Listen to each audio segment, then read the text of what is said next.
പ്രിയപ്പെട്ട സുഹൃത്തുക്കളെ, അസ്സലാമു അലൈക്കും. സമ്പന്നനായ ഒരു അച്ഛന്റെ കഥയുണ്ട്. അദ്ദേഹത്തിന്റെ മോനെയും കൊണ്ട് വളരെ ദരിദ്രരായ ആളുകൾ താമസിക്കുന്ന കുടിലുകൾ കാണാൻ വേണ്ടിയിട്ട് പോകുന്നു. കുടിലുകളിൽ കഴിയുന്ന ആളുകളുടെ സങ്കടങ്ങള്, വേദനകള്, ദരിദ്രരായ ആളുകളും നമ്മുടെ നാട്ടിലുണ്ട് എന്നൊക്കെ മോനെ കാണിക്കാൻ വേണ്ടിയിട്ടാണ് അദ്ദേഹം മോനെയും കൊണ്ട് പോകുന്നത്. അങ്ങനെ ആ കാഴ്ചകളെല്ലാം കണ്ടിട്ട് തിരിച്ചു വരുന്ന സമയത്ത് കാറിൽ വെച്ചിട്ട് അച്ഛൻ ചോദിച്ചു, ആ കാഴ്ചകളൊക്കെ കണ്ട സമയത്ത് മോൻ എന്താണ് തോന്നിയത്? അപ്പൊ മോൻ കൊടുത്ത ഒരു മറുപടി ഉണ്ട്. ആ മറുപടി വളരെ ആശ്ചര്യം നിറഞ്ഞൊരു മറുപടിയായിരുന്നു. അവൻ പറഞ്ഞു, അച്ഛാ, അവരൊക്കെ നമ്മളെക്കാൾ വലിയ ആളുകളാണല്ലേ. അതെങ്ങനെ നമ്മളെക്കാൾ വലിയ ആളുകളാവുന്നത്? അല്ല, നമ്മളെക്കാൾ സന്തോഷിക്കുന്നുണ്ടല്ലോ അവര്. നമ്മളെക്കാൾ അവരുടെ മുഖങ്ങളിൽ പുഞ്ചിരിയുണ്ടല്ലോ. അവരുടെ വീടുകളിലൊക്കെ കുട്ടികൾ ഓടിച്ചാടി നടക്കുന്നുണ്ടല്ലോ. നമ്മുടെ വീട്ടിൽ അങ്ങനെ ഒരു സന്തോഷം കാണുന്നില്ല.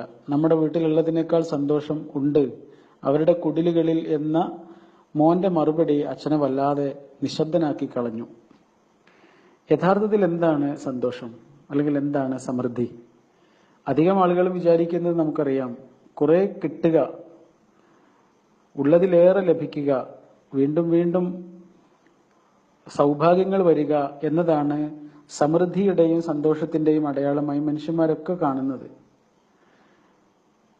എന്നാൽ നമുക്ക് എന്താണോ ഉള്ളത് അതിന്റെ വിലയറിയലാണ് ശരിയായ സമൃദ്ധിയും സന്തോഷവും എന്ന് നമുക്ക് പഠിപ്പിച്ചു തന്ന മഹാഗുരുവാണ് നമ്മുടെ റസൂൽ സല്ലല്ലാഹു അലൈഹി വസല്ലം.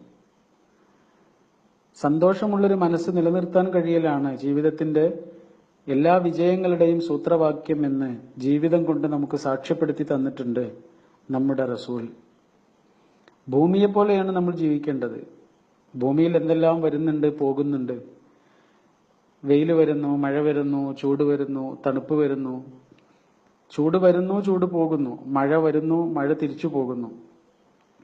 ഈ വരുന്നതിനെ സ്വീകരിക്കുകയും പോകുന്നതിനെ യാത്രയാക്കുകയും ചെയ്യുന്നത് ഭൂമിയിൽ നിന്ന് നമ്മൾ പഠിക്കേണ്ട ഏറ്റവും വലിയ പാഠമാണ്. എല്ലാത്തിനെയും ഒരേ മനസ്സോടുകൂടി കാണാൻ കഴിയുക എന്നത് ഏറ്റവും വലിയ സൗഭാഗ്യമാണ്. ഒരു പുഴയെ നോക്കൂ നിങ്ങൾ. ഒരു പുഴയിലേക്ക് എന്ത് വീണാലും ആ വീണതിനെയും കൊണ്ട് പുഴ ഒഴുകാണ്. എന്ത് വന്ന് വീണാലും പുഴയുടെ ഒഴുക്ക് നിശ്ചലമാകുന്നില്ല. ഇമാം ഷാഫി റഹ്മത്തുള്ളാഹിയോട് അദ്ദേഹത്തിന്റെ ഒരു വിദ്യാർത്ഥി വന്നിട്ട് പറയുന്നുണ്ട്, ജീവിതത്തിൽ ഒരുപാട് ദുഃഖങ്ങളുണ്ട്, സന്തോഷിക്കാൻ കഴിയുന്നില്ല, മനസ്സിൽ എപ്പോഴും വിഷമങ്ങളാണ് എന്ന് പറഞ്ഞ വിദ്യാർത്ഥിയെയും കൊണ്ട് ഇമാം ഷാഫി പോകുന്നത് ഒരു അരുവിയുടെ അടുത്തേക്കാണ്, ഒരു പുഴയുടെ അടുത്തേക്കാണ്. എന്നിട്ട് അവന് കാണിച്ചു കൊടുത്തു, ആ പുഴ ഇങ്ങനെ ഒഴുകുന്നുണ്ട്. ഒഴുകുന്ന സമയത്ത് പുഴയിൽ വലിയ വലിയ പാറക്കല്ലുകളുണ്ട്. അപ്പൊ പുഴ എന്ത് ചെയ്യുന്നു? ആ പാറക്കല്ലുകളുടെ മുന്നിൽ സ്തംഭിച്ചു നിൽക്കുകയാണോ? അല്ല, പുഴ പിന്നെയും ഒഴുകുകയാണ് ചെയ്യുന്നത്. രണ്ട് ഭാഗത്തേക്കായിട്ട് പിന്നെയും പുഴ ഒഴുകുകയാണ്. ഇതുപോലെ ജീവിതത്തിലെ വിഷമങ്ങളും സങ്കടങ്ങളും ഒക്കെ ഉണ്ടാവുമ്പോഴും അതിനെ അതിജീവിച്ചുകൊണ്ട് ഒഴുകാൻ നമുക്ക് കഴിയണം എന്ന് അദ്ദേഹം ആ വിദ്യാർത്ഥിക്ക് പറഞ്ഞു കൊടുക്കുന്നുണ്ട്. നമ്മൾ അനുഭവിക്കുന്ന വിഷമങ്ങളൊക്കെ നമ്മൾ മനുഷ്യനായിരിക്കുന്നതിന്റെ ഒരു സ്വാഭാവികതയാണ്. മനുഷ്യനായിരിക്കുന്നിടത്തോളം കാലം ജീവിതത്തിൽ ഈ അനിശ്ചിതത്വം ഉണ്ടാവും. ശാസ്ത്രം എത്രയൊക്കെ പുരോഗതി പ്രാപിച്ചിട്ടുണ്ട് എങ്കിലും അടുത്ത നിമിഷം എന്ത് സംഭവിക്കുമെന്നറിയാൻ ഒരു മാർഗവുമില്ല.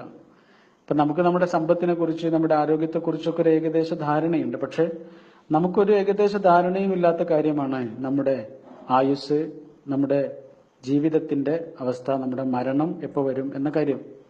അതുകൊണ്ടാണ് ഇതിന്റെയൊക്കെ ഉടമയായ അള്ളാഹുവിനോട് എപ്പോഴും നമ്മൾ ബന്ധം പുലർത്തേണ്ടതുണ്ട് എന്ന് പറയുന്നത്. നമ്മുടെ സമയത്തെക്കുറിച്ച്, നമ്മുടെ ആയുസ്സിനെ കുറിച്ച് നമുക്കേ ഒരു ധാരണയില്ല. പക്ഷെ അതിനെക്കുറിച്ചൊക്കെ കൃത്യമായി ധാരണയുള്ള ഒരാളുണ്ട്, അത് നമ്മുടെ റബ്ബാണ്.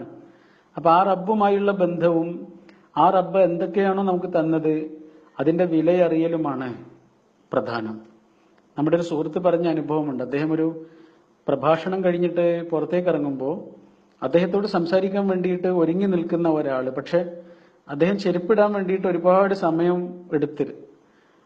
സമയം എടുത്തിട്ടാണ് അദ്ദേഹം ചെരുപ്പിടുന്നത്. എന്നിട്ട് ചെരുപ്പിട്ട് വന്നിട്ട് അദ്ദേഹം നമ്മുടെ സുഹൃത്തിനോട് ആദ്യം പറയുന്നത്, ഒരു ചെരുപ്പിടാൻ പോലും എത്ര ആരോഗ്യം വേണമെന്ന് എനിക്ക് ഇപ്പോഴാണ് മനസ്സിലാവുന്നത്.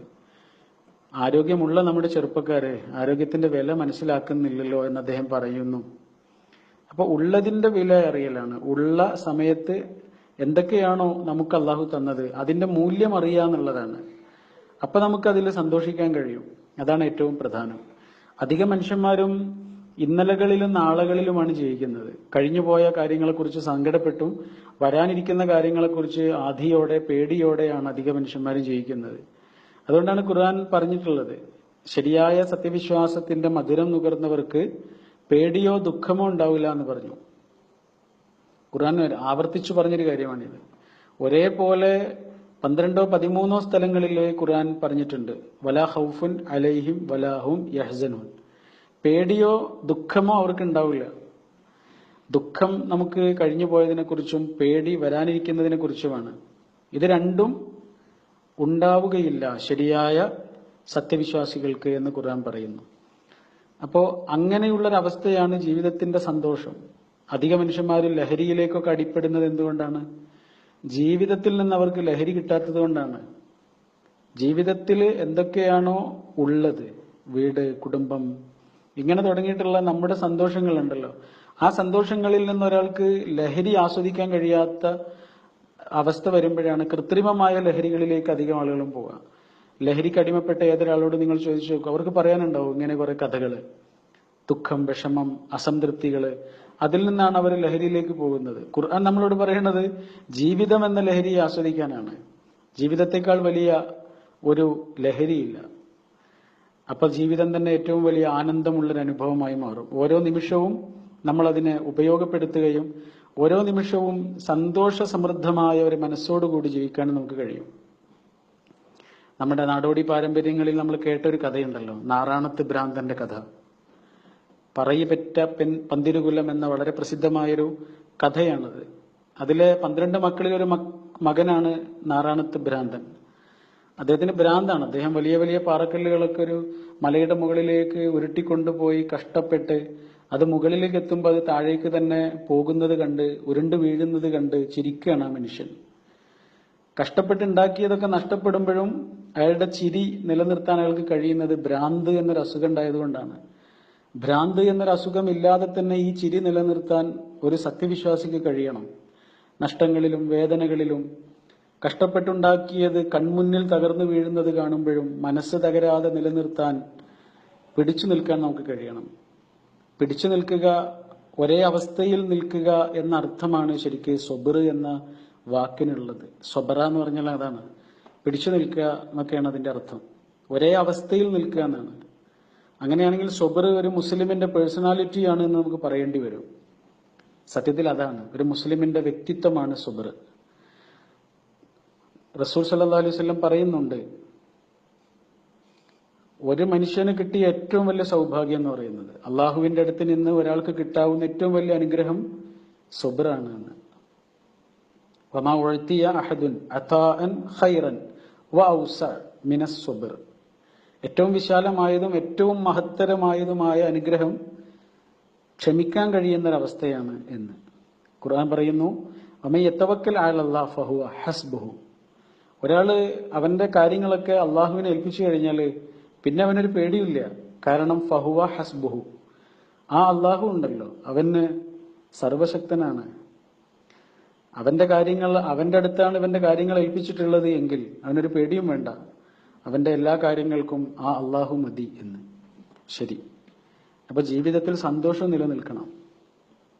പരിമിതികളുടെ ഇടയിലും നമുക്ക് സന്തോഷിക്കാൻ കഴിയണം. എത്ര തന്നെ പരിമിതമായ ജീവിതങ്ങൾക്കിടയിലും അനുഭവങ്ങൾക്കിടയിലും അവസ്ഥകൾക്കിടയിലും സന്തോഷത്തോടെ കൂടി ജീവിക്കാൻ കഴിയുമെന്ന ഏറ്റവും വലിയ പാഠം നമുക്ക് പഠിപ്പിച്ചു തന്നിട്ടാണ് നമ്മുടെ മഹാഗുരു നമ്മോട് വിട പറഞ്ഞിട്ടുള്ളത്. പരിമിതികളുടെ ഇടയിലും സന്തോഷിക്കാൻ, വിഷമങ്ങളുടെ ഇടയിലും സന്തോഷം നിലനിർത്താൻ, ദുഃഖത്തിനിടയിലും പുഞ്ചിരിക്കാൻ കഴിയുന്ന ഒരു മനസ്സ് നിലനിർത്താൻ നമുക്ക് സാധിക്കട്ടെ. അങ്ങനെ അള്ളാഹുവിന്റെ അടുത്ത് നിന്നുള്ള ഏറ്റവും വലിയ അനുഗ്രഹം ലഭിച്ച ആളുകളിൽ ഉൾപ്പെടാൻ നമ്മൾ പ്രാർത്ഥിക്കണം. അള്ളാഹു അനുഗ്രഹിക്കുമാറാവട്ടെ. അസ്സലാമു അലൈക്കും വറഹ്മത്തുള്ളാഹി. നേർമൊഴി, ജീവിത വഴിയിലെ പ്രമാണനാളം. ഒരു ഓൺലൈൻ ഇസ്ലാമിക മതപഠന സംരംഭം.